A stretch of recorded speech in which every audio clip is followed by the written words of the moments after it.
Okay, so we're going to change to a different topic area, although I'm very struck by the similarities that we have in the last session and this one, because we've got so much that I think you're going to find we talk about that goes into the healthy aging conversation.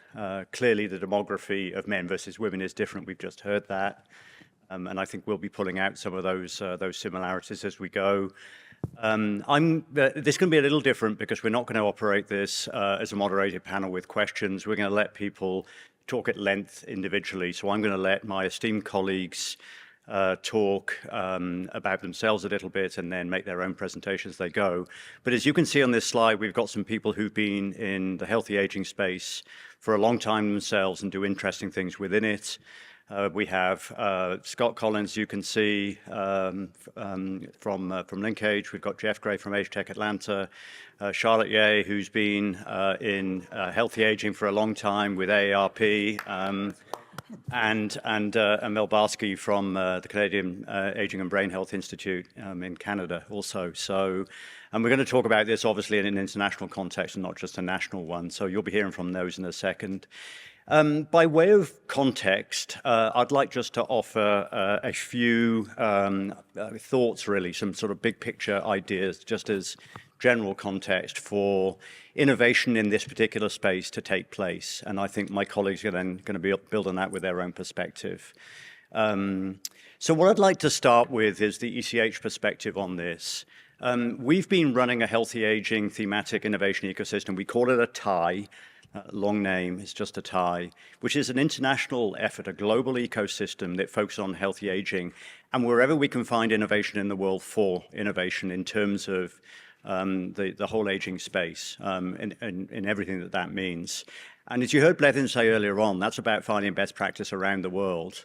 And then how we can essentially reverse the incredible amount of time and money we spend on the sickness side of the equation. It's not to say we can't spend some money on that, but to try and get onto the wellness side of the equation.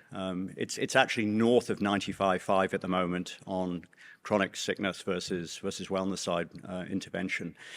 Although that TIE system has got many subject areas, I've put a few of them up on here in the bullet points below in terms of where we want to focus our time and attention. So as you can see, a lot of it is on preventive care, the first two items. Obviously areas like food as medicine, exercise, getting better sleep, for example. Again, I can see overlaps with the women's health issue there.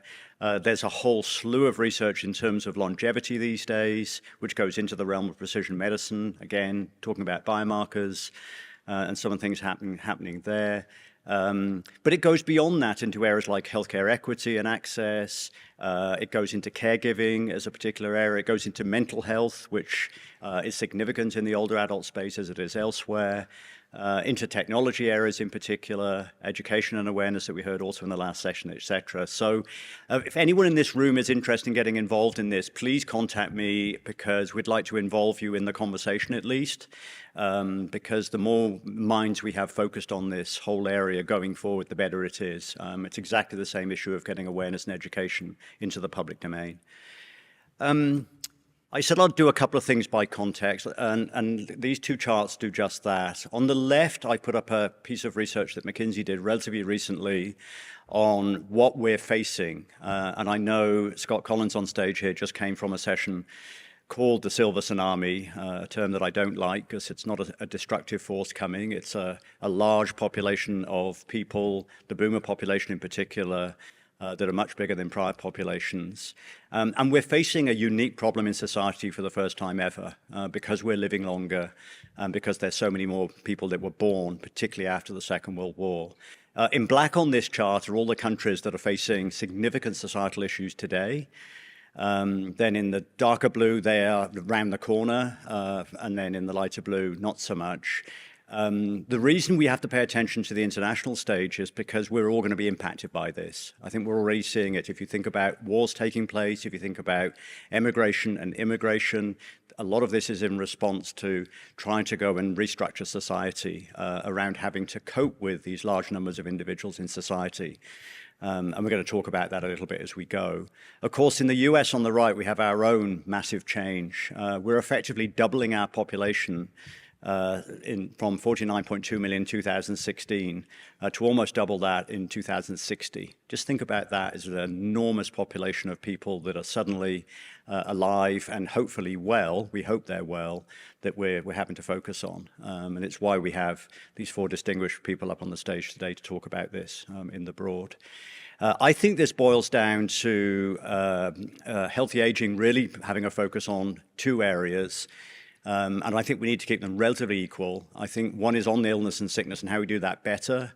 And for me, I think a lot of that's about better case assessment. So in women's health in particular, it's understanding the person in front of us is female, not male. You'd think that would be simple, but it often isn't. It's about how we render care strategically, and I think we should think about that a lot more, and how we coordinate care and where the gaps exist in trying to do so. And then on the wellness or the so-called thriving side, it's about prediction. We have the tools to do that now. It's about planning as a result of our prediction, and then it's about coming up with prevention strategies. And I think it's more about stage than it is about age. We should not be just using age as a very simple demographic to go and say that all people age, say, 60, or all people age 70 or 80 are the same. They are not. So you can be a 60-year-old that's feeling like a 40-year-old. You can be a 60-year-old that feels like an 80-year-old. Believe me, I know this personally. I wanted to put this up just last before we get to our panelists, just to, again, a piece of research that I thought was interesting. If we think about healthy aging, longevity, or health span, I'm going to put up one more chart before I finish. I think we're talking about better health span, fundamentally.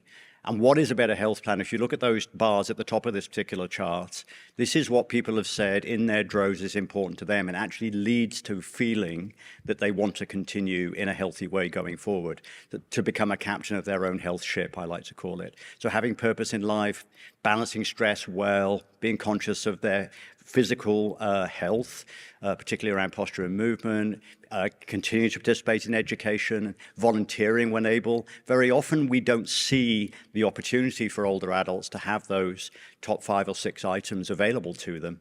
We can change that very easily with some better thinking. And again, I think you're going to hear parts of that from the people I have up on stage talking now. I put this model out last year as part of the Healthy Aging Ecosystem tie, just as a very quick way of saying, what's the journey here? And I think ultimately we're building a house, although this looks much more like a temple. I'm not sure I'd like to live in that house. If thriving or health span is at the top of that, I think the foundations are the data we have available to us. We do have AI today. We do have the ability to crunch data in an amazing way. And I think we can gather that population health data so intelligently we can understand human, social, and technological innovation potential in order to then start to build the columns that you see on here. So I think we've already talked today about healthy aging. I think it's about finance and savings. It's about housing and the environment that people are in. It's about the analytics and making sure they're not biased. It's about engagement, access and engagement. And ultimately, I think it's about social inclusion and community. And ultimately making sure people feel good in the communities they're part of all the way through their life in the healthiest way possible. And there are drivers that take us forward and there are friction points that take us back, but I think that's what we're managing ultimately. So with that, please contact me if you want to get involved in the Healthy Aging Ecosystem tie, because we would like as many innovative minds we can possibly gather. With that, I'm going to hand over to Charlotte Yeh, who will come to stage and talk about her perspective. Thank you, Charlotte. Thank you. Thank you, John, so much for setting the stage. And I'm just going to dive right in. There are 3 things I'm going to cover for you, like why should we care about aging and healthy aging, a possible untapped lever that we ought to be thinking about using and building, and 3, how we should be looking at the future of aging. So let's get started. As you've noted, every time we talk about aging, it's such a huge problem. The demographics are growing. This is really negative. You know, think of all the burden on our healthcare system, the social system. And I want to say, can we think about this as a remarkable opportunity, especially for innovation technology in the business? So I would say there are 3 real reasons. So the first is, okay, we know that 85 and older, as you just heard, is the fastest growing population. But how many of you knew that over half of 85 and older say, I don't have any health-related limitation on my work or housework? How many of you know that the 75 and older is the only age segment of the civilian population, this is according to our own Department of Labor in the US, that is going to grow between 2020 and 2030. Everyone else is declining or staying stable, but 75 and older workforce is going to be growing at about a 12%, almost a 12% growth rate. And there are studies out there that starting at 75, about half over the next 6 years have little to no change in their physical or cognitive functioning. So the opportunity here isn't just the growth and size of the market, but the diversity and the opportunities to take a look at not just the failure to thrive, but the thrivers. Secondly, the other opportunity, there is money. Okay, $8.3 trillion are contributed to by the 50 plus. That's 56 cents of every consumer dollar is spent by somebody over 50. We have $745 billion of charitable contributions, let alone the spend, of which 600 billion of that is spent on caregiving alone. If you're an entrepreneur, you're actually more likely to be successful, 1.8 times more likely to be successful. It's because you have pattern recognition, vocabulary, empathy, more, as your mother said, you get wiser and you can start pulling this together. And by the way, we spend $179 billion on our grandchildren. Like, really, why are we not tapping into this? And by the way, we are tech savvy. There's been over 130% growth in technology spend, now about $120 billion in technology by the 50 and older. This is all through, ARP data. And by the way, your average 50 and older has about 7 devices, about the same rate as those who are younger, under 49. 70% of 70 and older actually have smartphones, and they use them at the same rate, over 90%, at the same rate that the younger population does, whether it's, finances, whether it's information search, et cetera. So when I think of aging, this is all, I gave you a lot of numbers. It's not theoretical. It's really real. This is my dad. He's currently 96 years old. This is him dancing on the dance floor at his grandson's wedding, okay? He cleared the dance floor. When my mother was sick, when she was 90, my dad, at the age of 90, didn't do this before, started exercising. He said, oh my God, what if your mom falls down? I'm going to have to pick her up. So he exercises on a daily basis. He goes to the gym twice a week. He's got muscles. And I went, oh my God, where do these come from? But he does. And then sadly, when my mother passed away, he has got a cochlear implant, a hearing aid. He's profoundly hard of hearing. He lost his communicator. So we said, okay, we're going to get you an iPhone. You could do speech to text. He now wears that phone religiously. He uses it for Zoom. He uses it for FaceTime. He uses it for communication, and we use it for speech to text all the time. And when you talk about healthy aging, so my dad's first hospitalization and surgery was at the age of 19. He was never in the hospital again until this year, at the age of 95, almost 96, when he had a small colon cancer, had a resection. He's totally cured. By the way, he got cured of a second cancer, Merkel cell, in the same year at the age of 95. That was his next hospitalization since age 19. And he just went back to polka dancing and tap dancing. And he says flamenco dancing is just a little too fast for him. So he gave that up, okay? So you wonder, who are these people and why are they? So here's my, I've given you 2 opportunities: growing, changing, diversification of the market. 2, there's money to be made. Here's number 3, that you have an opportunity to find those teachable opportunities, teachable moments, because it turns out that half of older adults experience a life transition within the last 2 years, no differently than my dad. He's had a chronic medical condition, surgery. He's had his wife pass away. The kids have moved out of the house. Now the kids want to move back into the house. I mean, new careers, retirement.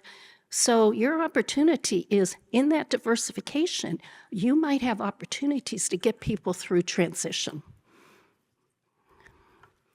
And how might we do this? This is where I'm saying, okay, here's a lever that we don't talk much about, which is that power of resiliency, that emotional ability to cope, even when you have, I'm not saying you don't have challenges. Half of the population, as I said, 85 and older, do have challenges, but half don't. And what is that? I think it has to do with the ability to cope. And there was a recent study that just came out that those with the highest level of mental resiliency have a 53% lower risk of all-cause mortality. And you might say, does this really matter? So we had one study, and this was with our Medicare supplemental plan members, where we looked at 5 what we call now protective factors: resiliency, social connection, purpose, locus of control, and optimism. And it didn't matter which of the 5 you had, but for every one you added, there were lower rates of depression, reported depression, lower rates of reported anxiety, lower rates of reported fair to poor health, lower rates of limited function. Okay, that's just on the healthcare outcomes. And on the cost side, it's almost like a dose response. For every protective factor that you added, we saved $1,356 per year on annual healthcare costs. Now, we have about 4 million ARP Medicare supplemental plan members. About 20% have no protective factors at all. That would be about 800,000 times 1,356. You're talking about $1 billion of opportunity, all right? And with that opportunity, if I look at this as correlation, but can you imagine where are the actuaries who do all the definition of where we can save money based only on claims data? Where is the social and how do you live your life data? So if we want to look at there's lots and lots and lots of things we can look at. We've narrowed it down to 3 because they're meaningful to people, they are measurable, and they're modifiable. So those 3 that are slowly coming up are what I call purpose, people, and possibilities. So we all know if you have a strong sense of purpose, you have fewer hospitalization and better doctor visits, more preventive services. We know that if you spend 100 to 199 hours a year, which is about 2 hours a week, helping other people, your risk of hospitalization actually goes down by 27%. If you exercise regularly, it goes down by 20%. So having that sense of purpose, volunteering, helping others really, really matter. And for the finance guys, about 35% of our population were low in purpose, and they roughly cost about 12% more PMPM. People, I don't need to talk about loneliness, social isolation, all of the numbers. I would just put a little placeholder. Hearing loss is highly associated with loneliness and social isolation and also associated with dementia. And there's now a study to say if you get a hearing aid, you can actually mitigate for those at risk of cognitive impairment, you can mitigate that cognitive decline by almost 50%. So let's start thinking about how we connect people to people. And if you don't, now 20%, about 40-some percent are severely lonely, or lonely, 20% were severely lonely. They cost us 20% more PMPM. And for social isolation, which is the objective social network, it could be costing us $6.7 billion a year. And the last one is the P for possibilities. Remember I said optimism. We are such an ageist society that 40% of our population has a negative perception of aging. If you had a positive view of aging, you live 7.5 years longer. You're 44% more likely to fully recover from a disability, starting at the age of 70. Remember what I said about the 75 and older that don't have decline over 6 years, because some of it might be attitudinal. And there's one study out there that estimates that ageism could be costing us $63 billion a year in healthcare costs. And those 40% with the negative view of aging costs us 33% PMPM. And it surrounds us because right now, 7 out of 10 images on marketing are negative if you're over 50 compared to those who are under 50. So it matters. So finally, what do we do now looking ahead? I'd like to say, I've given you the opportunities. I've given you one lever to take a look of how you might change how we age. And the last one is, I want you to think more creatively about innovation. We do a lot of how to make sure people stay in their home. And that is really, really important. But we learned in the pandemic, if you stay in the home, you're not a happy camper. So I would say, think about mobility, think about not just independence in the home, but independence on the go. And these are just examples of how we are creating from mobility to changing assistive devices to having haptics to help you see and hear, eyeglasses that will give you speech to text. And remember that age is an equity issue. It's the one thing that happens to all of us. Every one of you sitting here today has gotten older in the last couple of minutes than you were when you started. So if we can design for aging, we can design for everyone. And let's remember what we always forget about: where's the joy and laughter with aging? Where's the fashion and the love? Where is the connection to people, to society, to your workplace? So this can be done. Aging I see as the growth engine for technology, and I wanted you to know I put ECHAlliance right in there. But I love the fact that in Singapore, they have a modeling agency that you have to be 50 and older before you can even apply.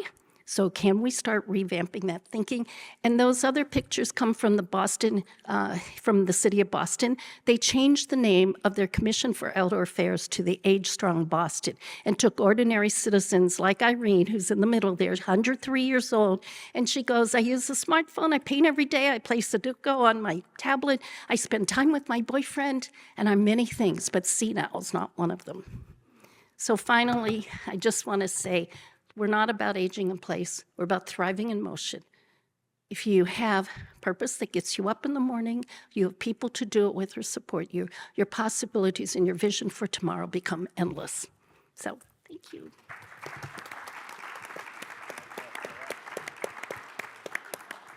Wonderful. Thank you. Hello, I'm Jeff Gray. Jeff Gray, founder and CEO of HLTH Atlanta.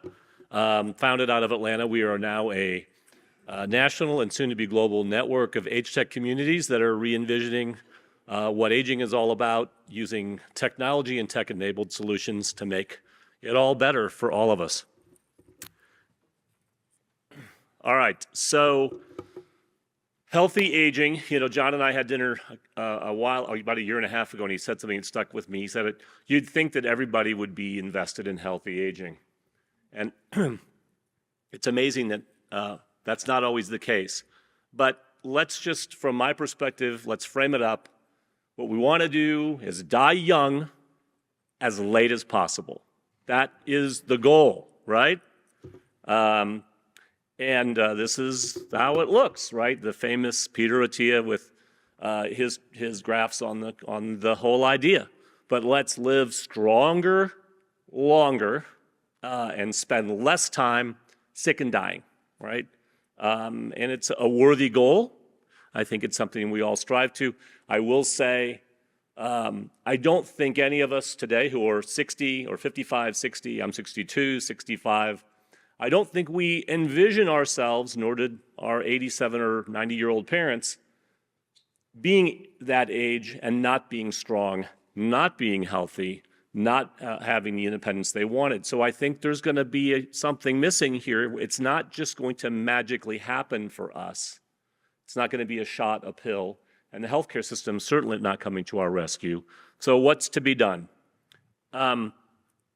Before I make my case statement on this, just a couple of contrasting bits of data. I've become fascinated. I'm from Atlanta. And there are a lot of what are called survival prepping people in that state, and they're all over the place, but there's a lot of them near me. And that annual spend right now in the U.S. is about 11 to 12 billion a year on go bags and a year of dried food and probably guns and bullets and, generators with solar panels and hand-cranked radios, right? It's a big business. Contrast how much the U.S. government spends on the Older Americans Act funding annually and the PACE program, about half that much. So you can see disparity, and this is obviously personal spend versus government spend, but it shows us that people are willing to take action when they think the consequences of not taking it are high enough. I think it's time to start age prepping, right? It's time for all of us to say, what can we do? How can we prepare? How can we lay things away, store things up, make preparations, buy some things that will maybe help us get through this process of aging longer and better and stronger? And by the way, all with less cost to ourselves, to our families, and it's a lot better journey. Let's see here. Here we go. So I think it's time that we all start thinking about what's in our go bag. For aging, HTech Atlanta, we see technology for everything you can imagine related to aging and now dying. Afterlife and death is maybe the hottest new category in our space. But I am really intrigued by things that help us think about our home. Talk to me later about my opinion on aging in place. It's not all it's cracked up to be. Let me tell you right now. Where do we live? Why do we live there? When do we live there? There's a lot to be said for single-story floor plans. They're really good. Strength. I'm not as strong now as I was when I was 55. Peter Attia, on the former slide, I don't know how many of you follow him, but he will tell you that if you want to live really well, you need to go into your 80s and 90s as effectively an elite, right, from a fitness standpoint. That's a little bit intimidating, but at least it tells us we can't get there healthier by just sitting around. Mobility, community, resources, what are things around me? How do I take care of my mind? And, you kind of alluded to it, getting out, getting on the go. Probably the most important of all is our social networks, right? We really see those contract as we get older. I think one of the things when I read about cases for aging in place, one of the pillars of aging in place, the reason it's so great to stay in this house that you've lived in for 50 years, it's got 2 stories and narrow staircases and a basement that leaks. It's so great to stay there because of your robust social networks. But that's not really true, is it? Right? Your spouse died, mom's spouse died, dad died, neighbors moved away, she doesn't go to church anymore, doesn't go to synagogue anymore. So, again, inactivity is not going to help us. We got to do something. I'm excited. I want to just kind of close out. This is sort of a visionary statement on my part, not a lot of raw data here, but it's where a lot of my energy goes, leading this organization called HTech Atlanta. And I'm really fired up by technology that empowers healthy aging from the person's perspective, right? Things that let me, when I'm 70 and 75 and 80, do things to make my life better. Things that help me not get ripped off by scams. Things that help me put all my documents in a place where I can manage transitions of life and make my family or support my family, make that easier for them. This idea that I ought to maybe have a personal health record. There's a logo there for Viconic, which has fall defense flooring. Imagine having flooring that if you fell on it, you'd have a 90% less chance of an injury to your head or to your hips. And on it goes and on it goes. Even something like Travel Assist, that's gate to plane assistance and on-demand help in an airport as you try to navigate, to do what's one of the greatest things in the world to do, to travel, to go to weddings, to go to celebrations and graduations. Anyway, you can read some more of these logos on here. That's really all I have to say on the matter. But if you're interested in this topic, please look me up. If you know about companies that are innovating in this empowerment and age prepping space, I'm super hungry to know about them. So thanks for letting me speak, John.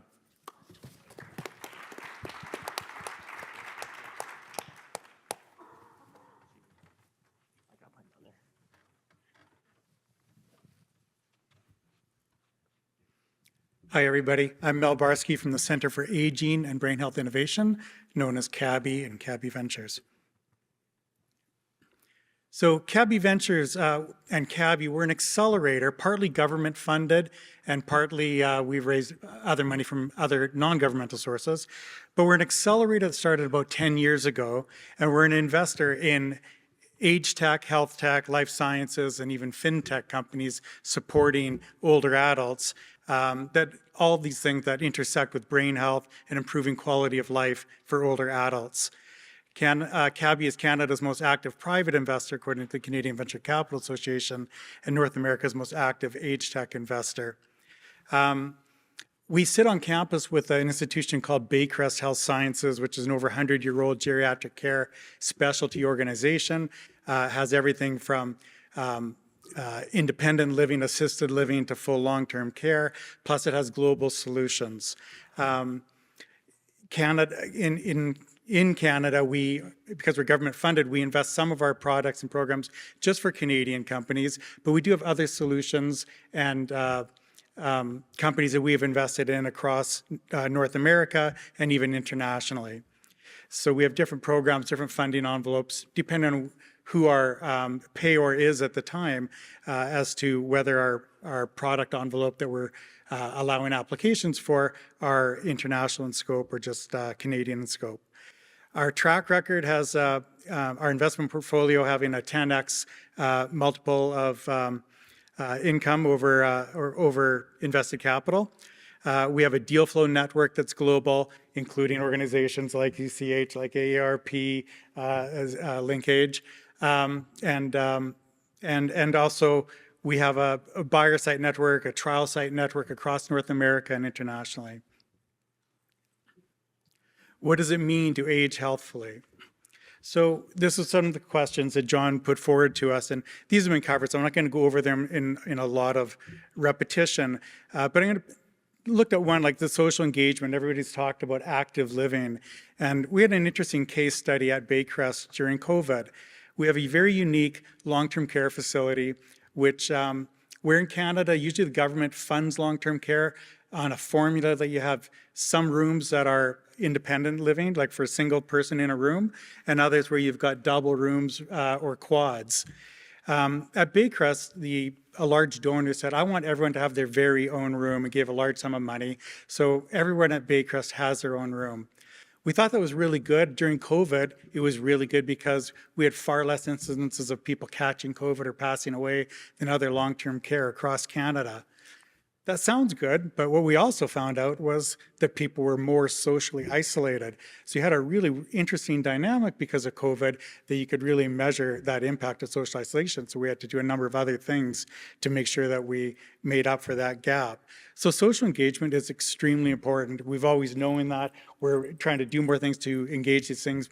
And that was just an interesting case that it really proved the point.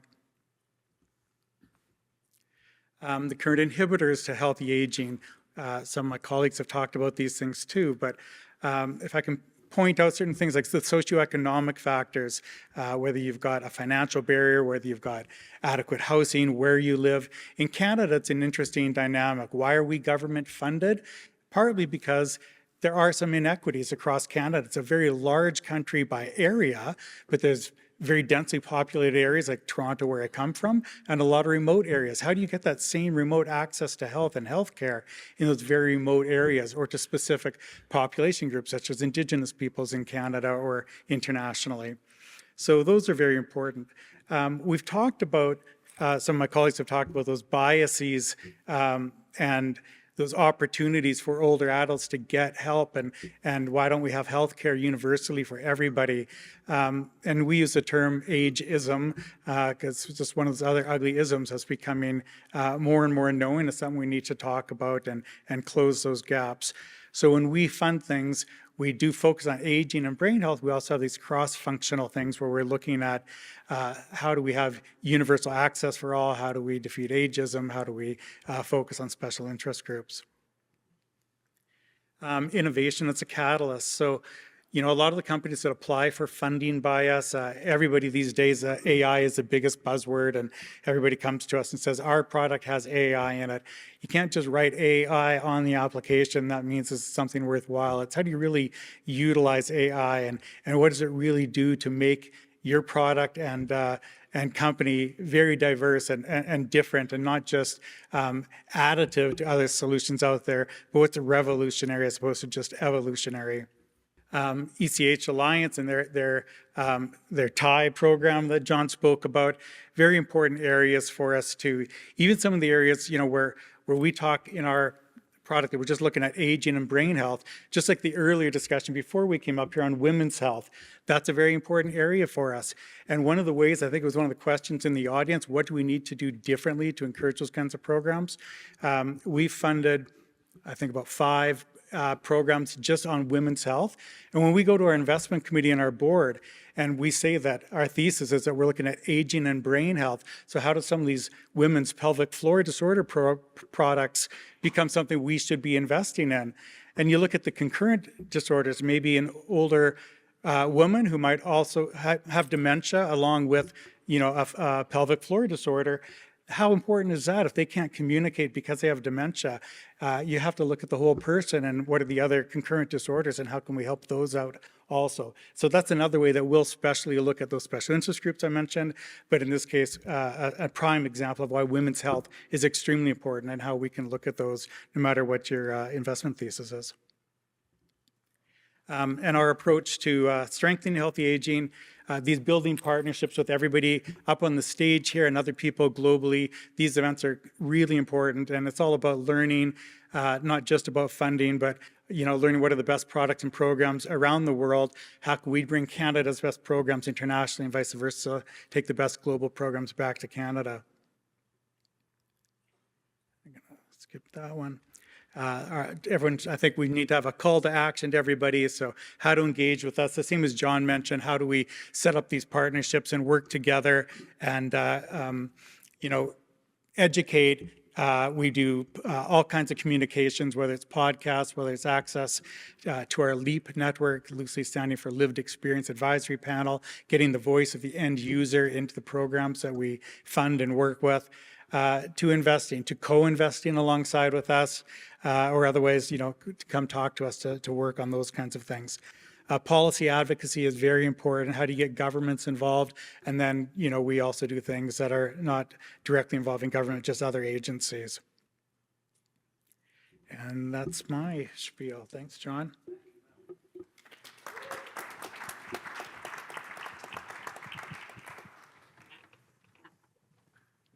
All right. Well, it's good to be with you today. I think our panelists have done a great job of presenting this afternoon the size of this opportunity.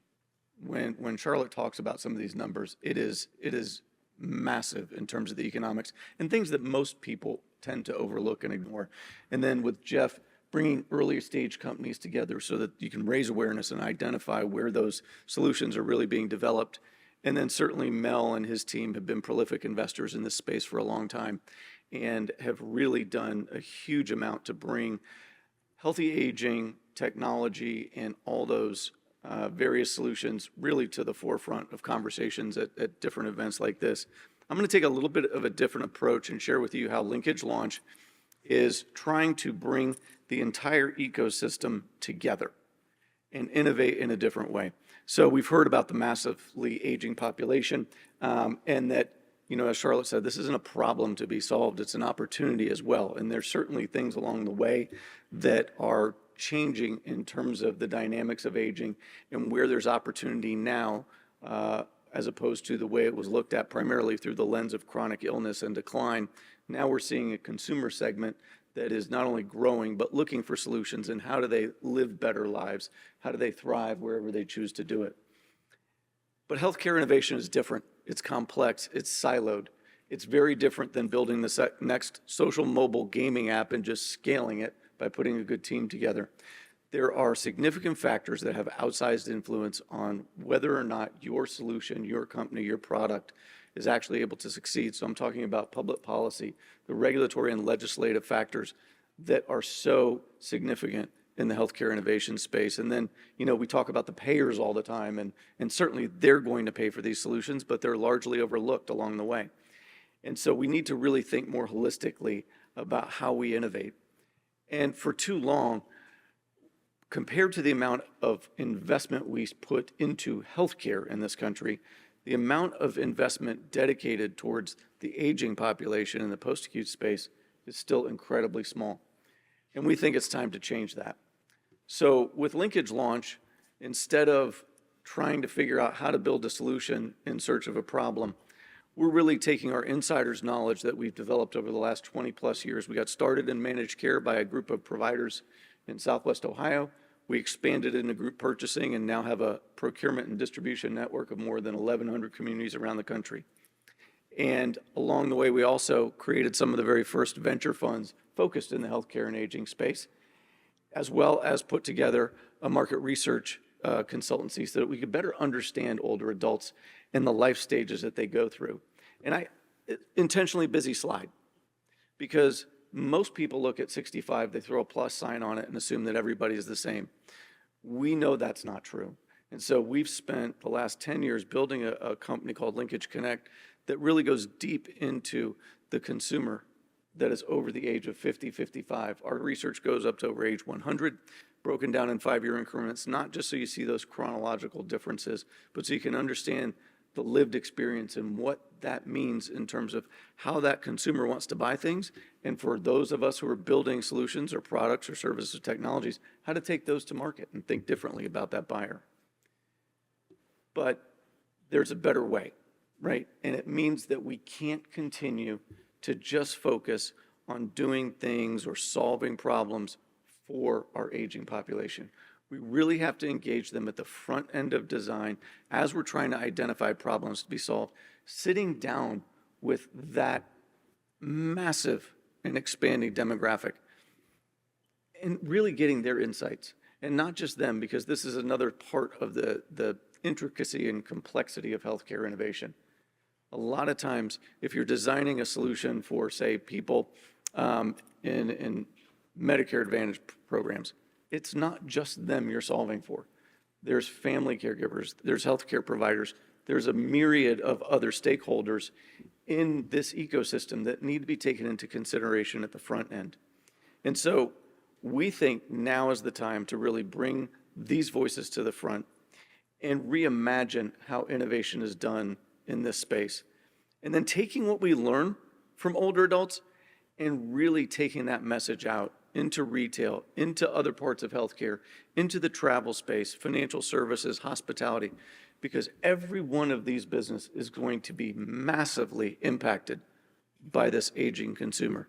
And so it's absolutely essential that we share the knowledge, the wisdom, the understanding that we have, the access to older adults, so that they can start influencing research and development, strategy, innovation, and the budgets that go along with those.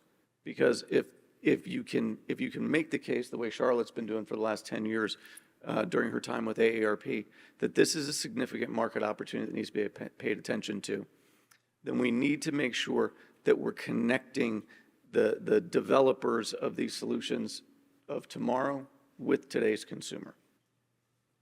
So, John, I think I got us to a point where we can do some Q&A. So I think we're going to have a more substantial opportunity for Q&A at the end.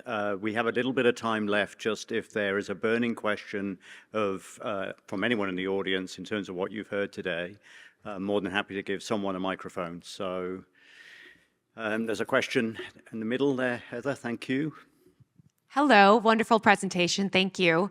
I'm Kelly Springer, registered dietitian and own a dietitian company.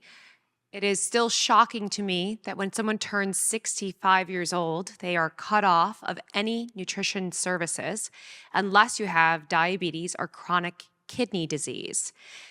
The access to that aging population is not there. Yep. Are we working with policy, or what is going to change so that we can get access to this population?